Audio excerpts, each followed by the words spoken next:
அன்னை தமிழ் பெயரால் உங்கள் அனைவருக்கும் வணக்கம். மீண்டும் இந்த இலக்கிய இன்பம் நிகழ்ச்சியிலே உங்களை சந்திப்பதில் மகிழ்ச்சி. இம்முறை நாங்கள் சங்கம் குளோபலிலே முன்பு வெளிவந்த சிலை எடுத்தான் ஒரு சின்ன பெண்ணுக்கு என்ற பாடல் மதுகையரனால் பாடப்பட்டது, சர்வசுந்தரம் திரைப்பட பாடல். அந்த பாடலை இங்கு பார்ப்போம். சிலை ஏன் பெண்களுக்கு எடுக்கிறார்கள் என்று பார்த்தால், மன்னர்கள் காலத்திலே பெண்கள் பலர் அங்கே கோயில்களிலே ஆசிரமங்களிலே இருந்து இறைப்பணி செய்து வந்தார்கள். அதாவது கலை வழி இறைப்பணி என்ற நோக்கிலே செய்து வந்தார்கள். இவர்கள் திருமணம் செய்ய முடியாது. ஆகவே அவர்கள் அங்கே ஒரு சமய குறவர்கள் போல பக்தியை பரப்புகின்ற வகையிலே அவருடைய நடனங்கள், நாட்டிய நாடகங்கள் மூலம் மக்களுக்கு சமய பக்தியை ஊட்டி வந்தார்கள். அவ்வாறான ஒரு உயர்ந்த இடத்தில் இந்த காரணத்தினாலோ என்னவோ அவர்களுக்கென்று சிலைகள் வைக்கப்பட்டன. அந்த சிலைகளும் நாங்கள் பார்க்கலாம் கோயில் கோபுரங்களிலே, தேர்களிலே எல்லாம் இருப்பதை.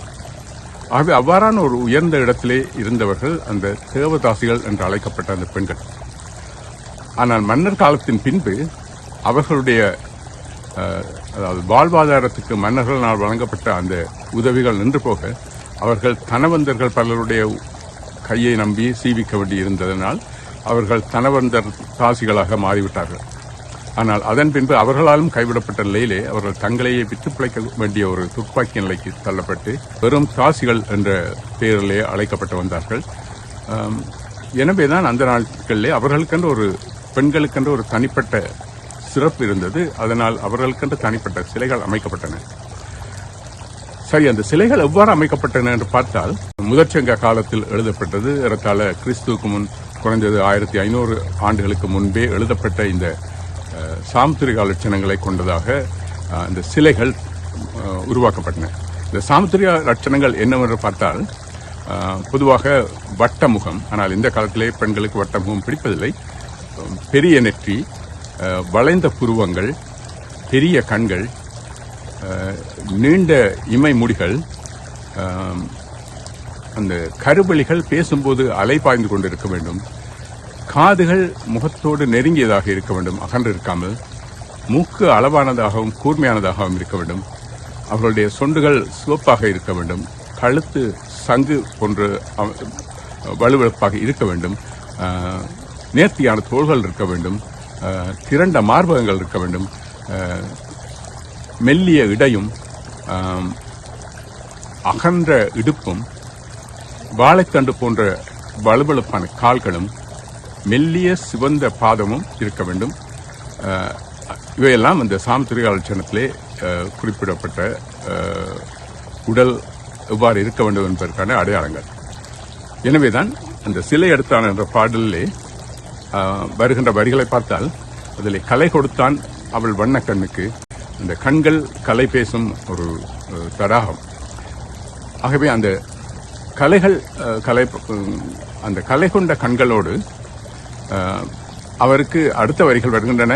அந்த ஆடை கொடுத்தான் அவள் உடல்நிலை. அந்த ஆடை என்ற சொல் அந்த அதாவது அந்த நடன ஆடையைத்தான் குறிப்பிடுகிறது. ஏனென்றால் ஆடை கொடுத்தான் அவள் உடல்நிலை, ஆடவிட்டான் இந்த கடலிலே.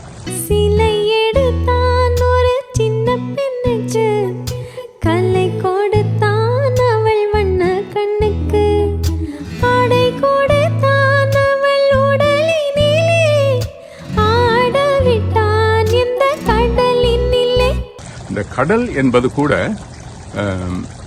அந்த அதாவது வள்ளுவர் கூறுகின்றார், பிறவி பெருங்கடல் நீந்துவர் நீந்தார் இறைவனடி சேராதார். அதாவது இந்த கடல் என்பது இந்த உலக வாழ்க்கையை குறிப்பிடுகின்ற ஒன்று.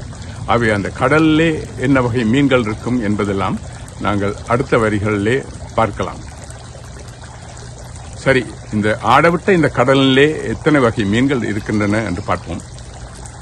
கட்டழகு வாலிபர் தொட்டு பார்க்க, அதாவது வாலிபர்களுக்கு கன்னிப்பெண்களை தொட்டு பார்க்க ஒரு விருப்பம்.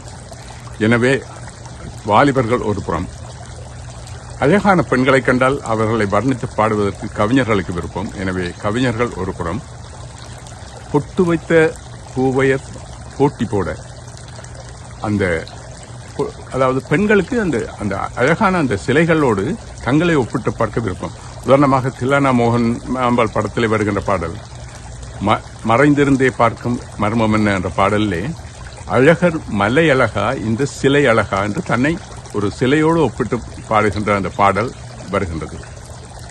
இன்னும் ஒரு பாடல் எம்ஜிஆருடைய படம் ஒன்றிலே நான் பார்த்ததிலே அவள் ஒருத்தி தான் என்ற பாடல் வருகின்றது. அதிலேயும் கூட வருகிறது, எந்த கலைஞனும் அவளை சிலை வடிப்பான், எந்த கவிஞனும் அவள் மேல் பாட்டிசிப்பான் என்று. இவ்வாறாக அந்த சிலைகளோடு பெண்கள் தங்களை ஒத்து பார்ப்பதும் போட்டி போடுவதும் ஒரு வழக்கமாக இருந்து வந்தது. அதன் பிறகு அந்த கட்டமைப்பை எல்லாம் அந்த சிலையிலே செதுக்கி வைத்திருப்பதாக அந்த பாடல் மீண்டும் தொடர்கிறது.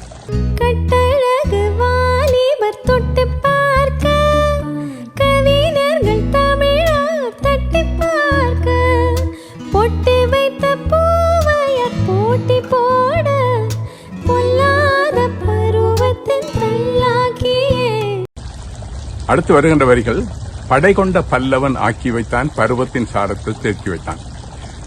இந்த பல்லவர்களை பற்றி கூறும்பொழுது ஒரு சிறு குறிப்பு கூற வேண்டும். அதாவது இந்த பல்லவர்கள் கிறிஸ்துவுக்கு பின் 250 950 வரை ஆன காலத்தில் ஆட்சி செய்தவர்கள்.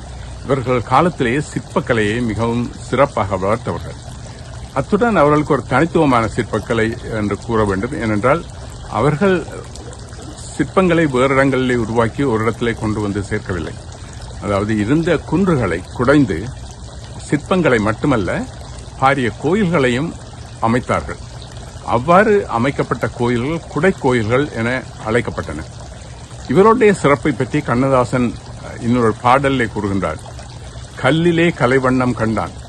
அந்த பாடலிலே பல்லவன் கோன்கண்ட மல்லை போல பாரங்கு தேடினும் ஊரங்கும் இல்லை என்று கூறப்படுகிறது. கல்லிலே கலைவண்ணம் கண்டான், கல்லிலே கலைவண்ணம் கண்டான், இரு கண் பார்வை மறைந்தாலும் காணும் பகை தந்தான். கல்லிலே கலைவண்ணம் கண்டான், இரு கண் பார்வை மறைந்தாலும் காணும் பகை தந்தான். கல்லிலே கலைவண்ணம் கண்டான், பல்லவர்கோன் கண்ட மல்லை போல பாரெங்கும் தேடினும் ஊரொன்றும் இல்லை, கல்லிலே கலைவண்ணம் கண்டான்.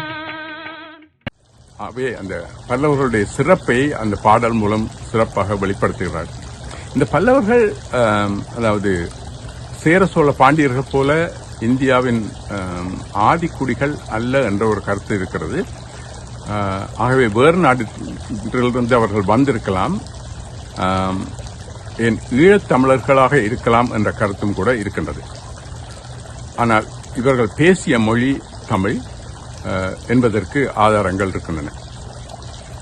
எனவே அந்த பாடலில் வருகின்ற அடுத்த வரிகளை நாங்கள் பார்த்தால், பருவத்தின் சாரத்தை தேக்கி வைத்தான். அதை நான் முன்பே குறிப்பிட்டேன். அந்த சாமுத்திரியா லட்சணங்கள் அடங்கியவாறு அந்த சிற்பங்களை செதுக்கினார்கள். கன்னிப்பண்ணை தேரில் ஏற்றி வைத்தான். முன்பை குறிப்பிட்டேன். அந்த சிற்பங்கள் தேரிலும் கோபுரங்களிலேயும் உயரமாக வைக்கப்பட்டன. காதலை ஏன் அவன் பாக்கி வைத்தான், அதுவும் நான் முன்பே குறிப்பிட்டேன். அதாவது அந்த தேவதாசிகளாக இருந்து சேவை செய்தவர்கள் திருமணம் செய்ய முடியாது. ஆகவே காதல் என்பது அவர்களுக்கு ஒரு பொருத்தமான ஒன்று அல்ல. எனவேதான் கண்ணன் ராதையை போல அவர்களுடைய அந்த பெண்களின் சிலைகள் சோடிகளாக இல்லாமல் தனித்து பெண்களாக மட்டும் இருக்கின்ற அந்த சிற்பங்களாக உருவாக்கப்பட்டன.